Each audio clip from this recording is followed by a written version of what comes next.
So we're starting our new chapter, which is going to be on kinetics. And kinetics is a study of a couple things. First thing, it's a study of the rate at how quickly a reaction proceeds.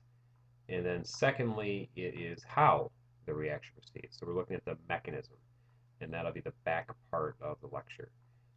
First thing is, this is a kind of a long chapter. There's a lot of content to it. So don't try to take it all at once. Don't wait till the end of the chapter. Maybe you're there right now, and then decide you're going to study it all in one night before you actually take the test. Hopefully, you're looking at this soon and you can do a little bit at a time and you'll do well. So, first things first, we're going to look at some of the things that affect how quickly a reaction takes place. And a lot of these you probably already know. The first thing we'll mention is the state of the reactants. And the reaction is going to proceed more quickly if the particles or the parts are smaller. So the surface area. Think about sugar. If you're dissolving sugar in a solution, if the particles are really large, sugar cubes, it's going to take a little while. If you have powdered sugar, it'll proceed more quickly.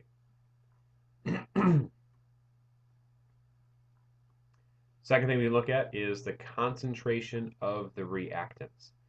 So we have a couple little pictures here, one showing just burning up some steel wool. The idea here is it's proceeding based upon how much oxygen we have in there, just the general oxygen at room temperature, room content, I guess. And the other one is proceeding when we have a lot more oxygen present, 100%. So this one proceeds more vigorously because there's more oxygen around. And the idea with that is if you have more reactants present, they can interact or bump into each other more frequently, and your reaction is going to proceed more quickly. A third thing that affects how quickly a reaction takes place is the temperature. If you have more energy available, then your reactions or your collisions will be more energetic and will be more likely to be favorable. You're going to get the actual reaction you're looking for if the particles have more energy. And the last one is a catalyst. What a catalyst will do is sometimes we like to say that it lowers the activation energy, but actually what it's doing is changing the mechanism in which that reaction takes place. So some people are a little picky about that. So just be aware of it, that it's actually providing a new mechanism for the reaction to take place. The other thing which is kind of interesting is that the catalysts themselves are there in the beginning of the reaction. They are sort of consumed during the reaction, but before the reaction is complete or when the reaction is complete, the catalyst is present again or it's kicked back out. So it appears that the catalyst is not consumed. Okay, this is just a little diagram just showing comparatively the concentration of reactants to products as a reaction takes place. And we see based on time how much we started with and how much we're finishing with. What this is demonstrating is we can determine a reaction rate, which is a comparison of concentration over a period of time. So over here we have that comparison of concentration to time. So here's an initial concentration and a concentration after said period of time. And notice as we're going down here, given the same amount of time, 50 plus 50 plus 50, and so on down the line, we notice that the rate of the reaction is getting slower and slower. The reason it's getting less and less is there's less stuff there to react. So as we start losing reactants in the process, the reaction will slow down. And we can probably see that in a moment or two. Taking a look at this, I guess we'll make the quick comparison of this. As far as the reactants go in this, we were just looking at this as a reaction concentration. The water is just what it happens to be dissolved in, not involved in the reaction. So just to make a quick little comparison, or not comparison, excuse me, observation of what this looks like. Again, this is the concentration we're looking at here. in relation to change in time. Okay, we already went over this. Good enough. All right, this is what I was trying to get to. This is the graphical representation of that information. And notice at 2 different points on this graph, we have a tangent line which is drawn to help us graph out the relationship between concentration and time.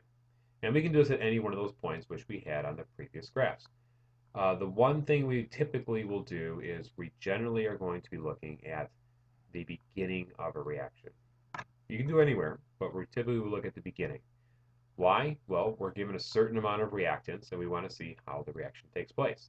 That happens to be the beginning.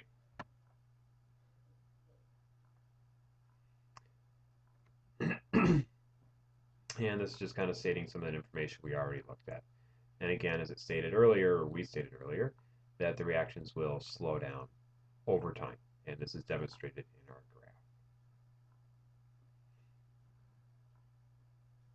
graph. This reaction here is showing, well, not so much the graph, but this chart is showing how the reaction proceeds as far as when this is lost, this is formed, reactants and products. So we can express these rates as you can see down in these two graphics here. Notice that the one on the left here has this negative sign, demonstrating that some of this is lost, and it is equal to the amount, based on stoichiometry, equal to the amount that is gained. And notice again that these are both listed as 1 to 1. So they are equal as far as one being lost, the other one being gained. So what happens if they're not equal to each other? Well, we have a nice little example right here. And notice that the one on the left has this negative 1/2. Why the negative? Because it's being lost in the reaction. And this is positive, or there's nothing there, because it is being gained. Why the 2?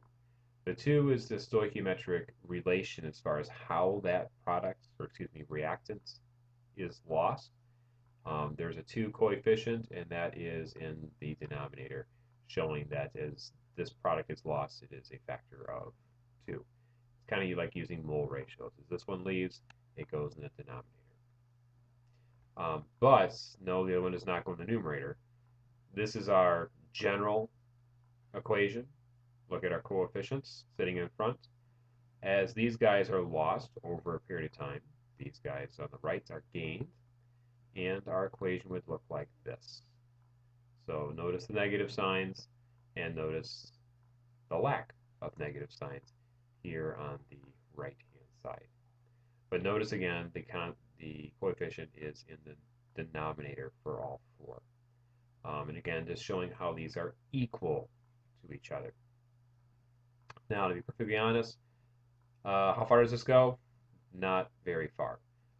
We will not deal with this very often. It's just a way to kind of understand the relationship of how reactants are lost and how products are gained. Okay, moving on. Now this is kind of a big portion, or we're getting there anyways. Looking at concentration and rate, how quickly a reaction proceeds. So here's some good stuff, and you'll do quite a few examples just like this one. When you're looking at a reaction and its rate, we're looking at running several experiments, 1 through 3, 1, 2, 3, down to 6. And what we do, if we want to compare how or what happens when I alter the rate of this reactant, how does that affect the rate of the reaction over here? Well, in order to do that, I can only change one thing at a time in a reaction. So these guys are held constant. So what happens when I double reactions 1 and 2? What happens when I double the concentration of NH4+? Notice on the right-hand side, the reaction goes twice as fast. It doubles. What happens when I quadruple or multiply it by 4? The same happens over here on the right. So it is proportional. Okay, easy enough. What happens when I do the same thing to the concentration of NO2 minus? Well, I have to hold these guys the same, and then I can take a look at the concentration, excuse me, the rate of the reaction. If I double the reactants, then the rate, in this case, doubled again. And then I can keep on going down the line. I can see how this one doubled as well. So I'm not getting a whole lot of this. It just shows if I double this, I double that. That kind of makes sense. Fine. We'll see how it builds later on. We're seeing how the rates and the concentrations were proportional to each other. Moving this one step further, if I want to see or change a proportion to an equality, typically you're introducing some constant into the mix, and there we now have what's called a rate law. So we'll see these a bunch. What it does, it relates, again, the rate of the reaction to some constant, don't worry too much about that right now, to the change in concentration, plus, which is not written up here, a order. So we mentioned these were both proportional. So if I double my concentration of NH4 plus, I will double my rate of the reaction. If I double the concentration of nitrite, I will double my rate. So if they are both considered first order. And we'll probably see that here in just a moment.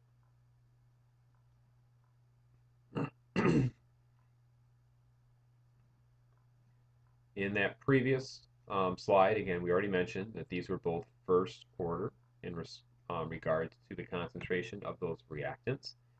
And the overall order of the reaction is somewhere in here. Second order overall, adding up those exponents. Again, that's not written, but the 1 and the 1, so the whole thing is second order. Okay. Next little side topic here is if I have a rate law, and I believe this one is going to be a first order process. This is a differentiated rate law. Actually, I take that back. This is the integrated from the differentiated rate law, which we had on the previous slide. If we integrate that rate law, we end up with this little gizmo here. Typically, it's not written in such a way. We'll see how it'll look here in just a moment. Just kind of defining what these terms stand for. You have an initial, and then you have a concentration after some period of time. And that time you would have to specify.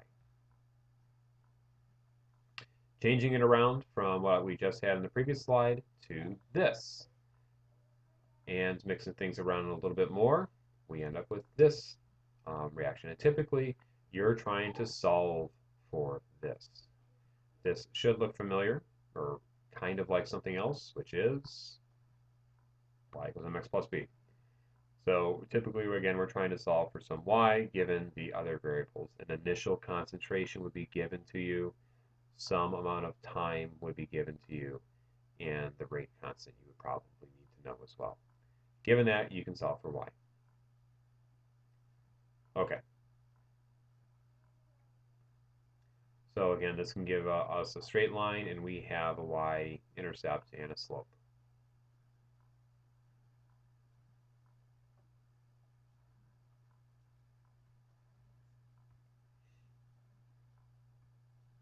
Just trying to follow this through where we're going here, having these points. First order processes. If we just graph the data which is given to us, and I'm not seeing where we have that as far as written down, but fine. We have these points, and if we just graph it out, you can see we have somewhat of a curved line. If we use the integrated rate law with that exact same data, but instead of just using the data as is, we use the natural log of that data and graph it out again versus time.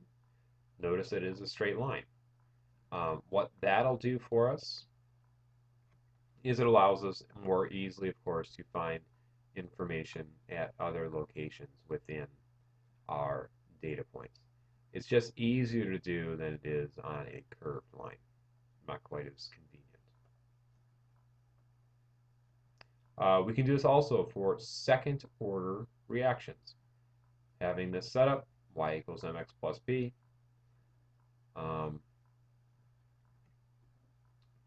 Same idea. Using this scenario, we would end up with a straight line if it is second order. If it's not second order, well, then you will not receive a straight line. And yes, we're doing this in the PowerPoint now, but you'll see several examples as we're going along. All right, I'm going to take a brief little pause here, and then we will continue this on a separate second PowerPoint presentation.